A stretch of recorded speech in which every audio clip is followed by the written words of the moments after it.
دبل اکسپوژر مثل پیتزا میمونه، از اون سبکاست که همه دوستش دارن. اما این سری قرار نیست که یک عکس رو با یک عکس طبیعت ادغام کنیم. این بار می‌خوایم که عکس‌های کاپل رو با هم ترکیب کنیم. برای من دو تا عکس دارم رو وارد مدل فتوشاپ کردم. روی لایه اولم دوبار کلیک می‌کنم. کانال قرمز رو تیکش رو برمی‌دارم. اوکی رو میزنم. لایه زیر من یک مقدار سایزش کمه، برای من روش کلیک می‌کنم. کنترل تی رو میزنم.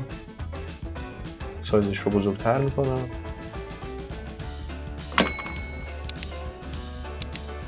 روی عکس کلیک راست میکنم و اون رو برمیگردونم که یه مقدار جلوه بهتری داشته باشه. حالا باید این دو تا لایه‌ای که داریم رو به یک لایه تبدیل بکنیم. کلید کنترل رو نگه می‌دارم و هر دو تا لایه رو انتخاب میکنم و در آخر کنترل و ای رو میزنم که این دو تا لایه هم به یک لایه تبدیل میشه. حالا باید کنترل و یو رو بزنم. از قسمت اول میتونم انتخاب بکنم که عکس من به چه سمت رنگی بره. در آخر اوکی رو میزنم. حالا اگه دوست داشته باشید میتونید از قسمت ادجاستمنت لیرها بخش گریدینت پایین عکستون رو یک مقدار سیاه تر بکنید که جلوه دراماتیک تر و بهتری به عکستون بده.